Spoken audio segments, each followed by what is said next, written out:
Hey you guys, it's Britt. Tonight we're here to talk about the deleted video from the Dougherty Dozen. What does it mean? What happened in the video? What are my thoughts? What are your thoughts? We're going to talk about it, so if you're interested, please keep watching.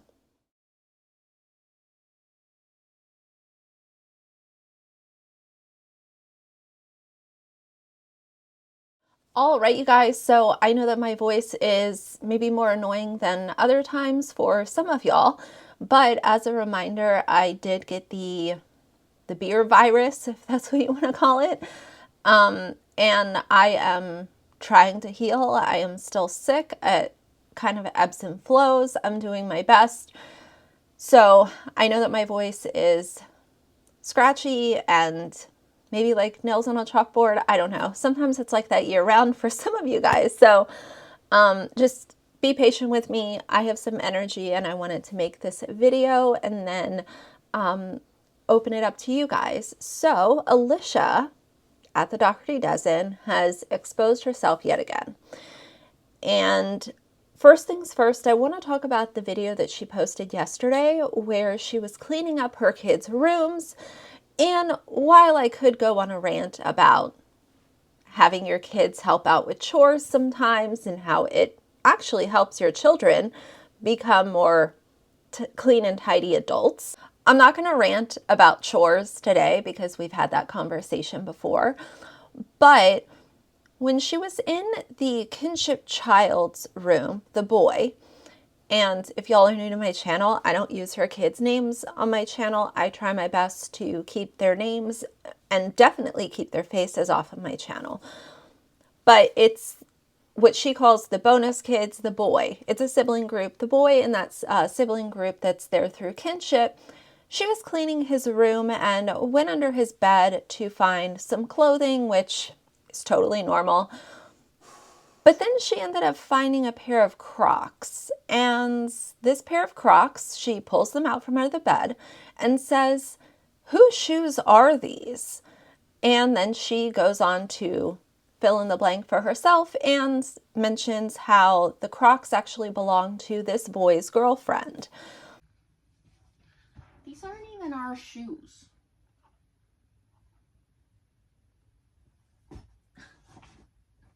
Those must be Marissa's shoes. Now, if any of y'all need a little bit of a refresher, if I can speak, this child just turned 13 years old days ago. So 12-year-old boy having a girlfriend is already kind of a polarizing subject. Some people think that it's totally fine and normal. Others are on the side of he's a child. Why does he have a girlfriend? Why is the girlfriend? Most importantly, why is she in his house, in his bedroom, taking her shoes off and putting them under his bed? I don't know about you guys, but for me, I'm not going to take my shoes off by a bed unless I'm planning on getting into that bed or sitting on that bed or doing whatever on that bed. So, number one, that was a little weird. Number two, how did she go home with no shoes? Did she sneak in the house? Did she go through the window? Did she have extra shoes with her? I have a lot of questions. How do you guys feel about a 12-year-old boy having a girlfriend? Now, I get it. I'm not completely uptight or, whatever. At that age, yes, like we know, I remember when I was in middle school, like there were girls and boys running around with a significant other and it was so serious and everything was, all fun and we're going to get married and this is going to be my forever and whatever. But I don't know of a lot of parents who would allow a significant other, boyfriend, girlfriend, come to their house and go into their child's room. And we know that it's unsupervised because, let's be honest, Alicia and her husband both are running in a million different directions all day long. If you're going to try to sit there and say, oh, well, it was supervised, blah, blah, blah, I don't believe it. That's just my opinion because I have seen how hectic and chaotic the Dougherty household is. On something as simple as a normal, school night. Kids running around all over the place. Like, I don't think that Josh or her husband would take the time to say, okay, you're going to have your girlfriend over. Let me come supervise you guys in your bedroom. There are many other places for these kids to hang out that is not in the bedroom.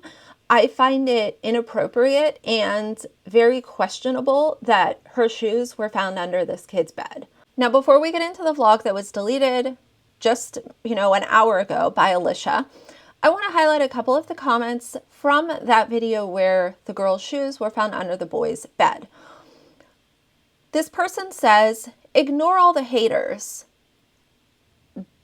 THR, all just jealous cause you're an amazing mom. My mom still loves to help out with all her kids. We're all adults. Punctuation and spell check would help this person. I still help out my kids. It's what? It's WAT. Good mothers do. Some of you Dougherty Dozen fans that are saying that Alicia is such a good mother, there's a part in this video that I'm getting ready to discuss with you guys next that is appalling, tragic, and I think that it confirms that she wants so badly to be the cool mom that she is willing to allegedly, possibly risk teen pregnancy in order to be the relaxed parent, the cool parent, the parent who has rules, but they're, not so uptight like other parents. It's appalling, so just stick with me for a second. The other comment that I highlighted is, instead of commenting negative things on this family's comment section, why don't you take that negative energy someplace else? If you don't want to watch, then don't. Stop spreading negativity for no reason. Be more positive and focus on yourself. Well, Jessa, here's the whole thing. I'm just going to break this down real easily because some of y'all don't get it. When you put things out onto the internet that are involving children being mistreated, kids being exploited, people being abused, people being taken advantage of, the public is going to have commentary about that. Some of us have channels, some of us don't. But that is such a simple-minded, oh, if you don't like it, don't watch it. That argument to me is at the very, very, very bottom of the trash can.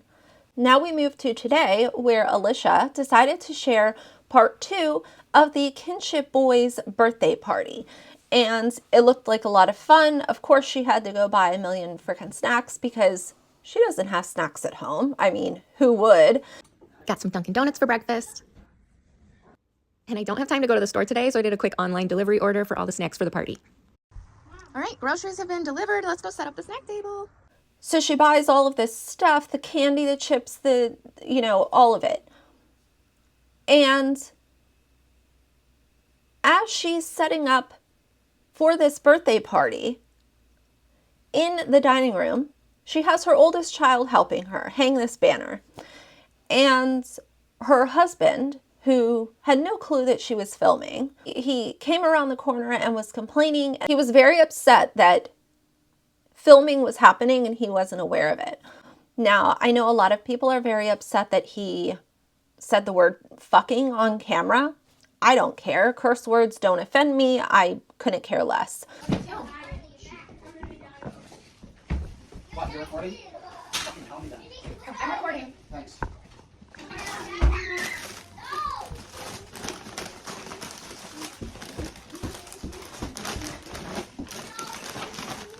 I have been trying to limit my curse words just because I know that it's not everyone's cup of tea, so I try to only use them when I'm very upset about something.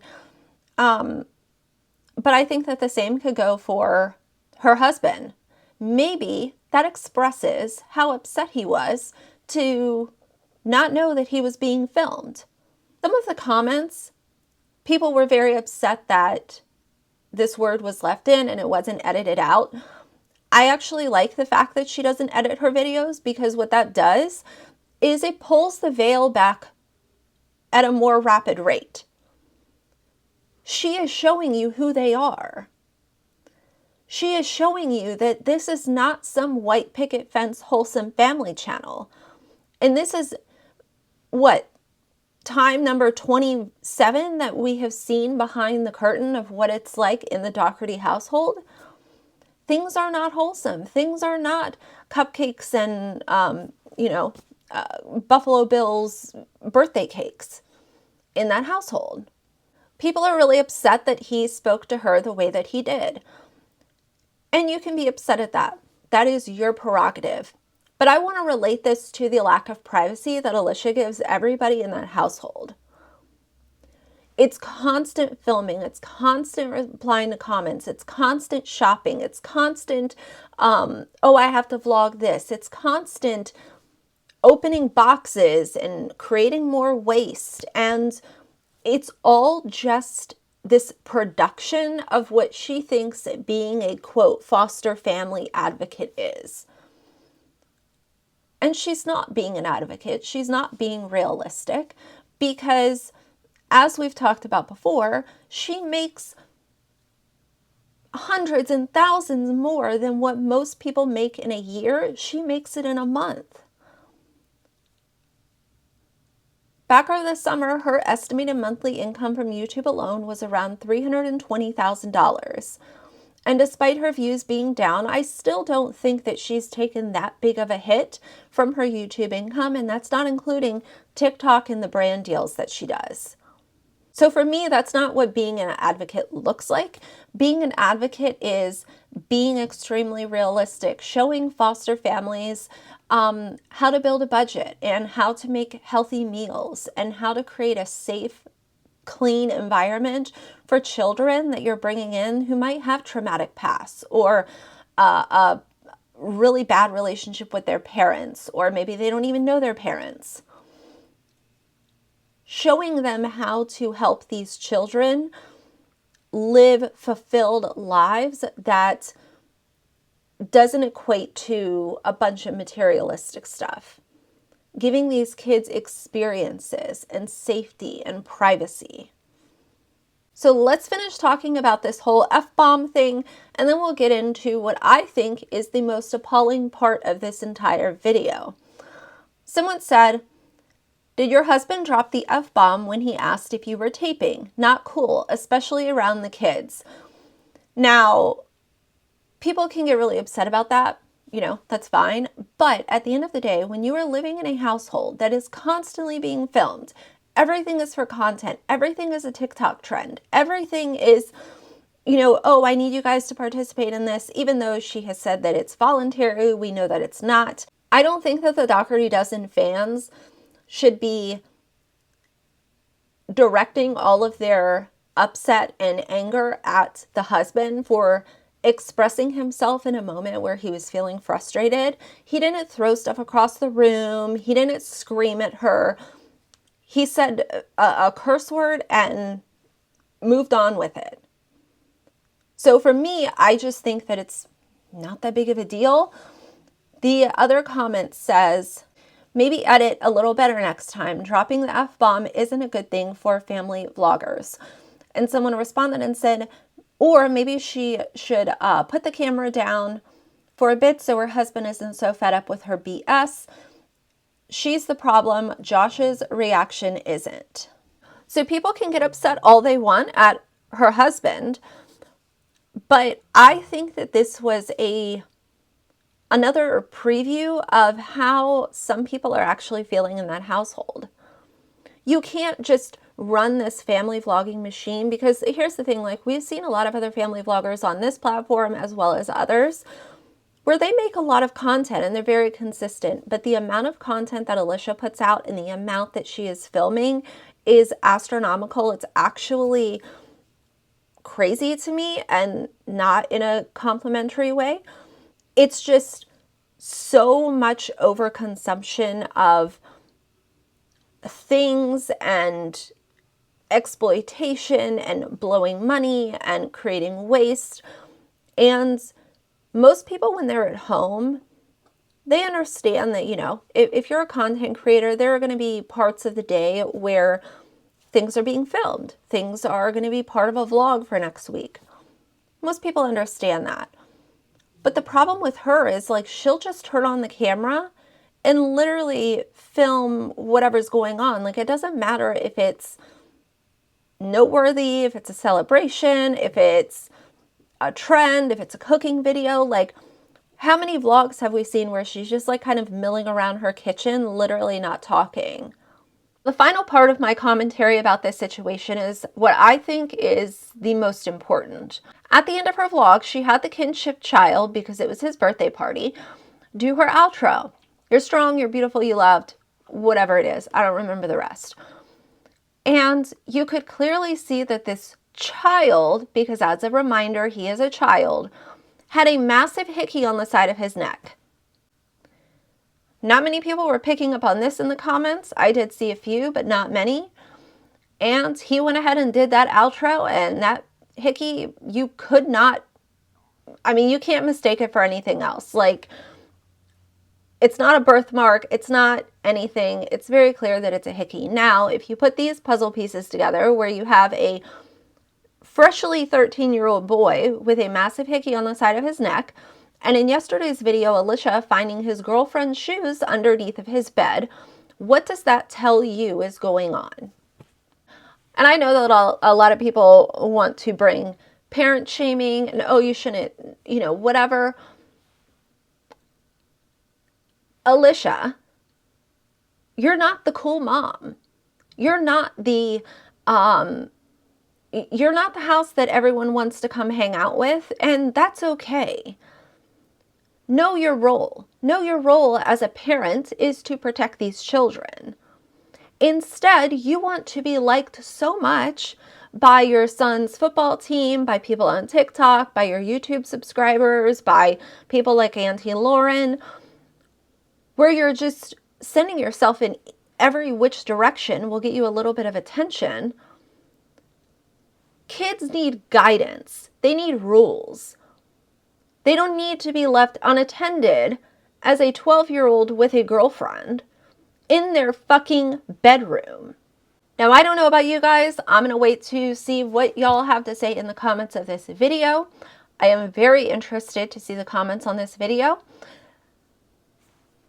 But for me, there is a difference between allowing your teen, literally, and a reminder, a week ago, he was not a teen, allowing a teen to have a casual, you know, relationship or whatever, where the significant other comes and hangs out at the house, where they're actually supervised by the parents and they're not allowed in a bedroom, versus having that significant other come over to the house where they have free reign to do whatever the hell they want to do, to the point where they know they can disappear into the bedroom. And when those two kids walk out of the bedroom, next day or in a couple days, one of the kids has a hickey on the side of his neck. This is not to be applauded. This is appalling, and I think it's disgusting that anybody would look at this and say, oh, but these are the best parents ever.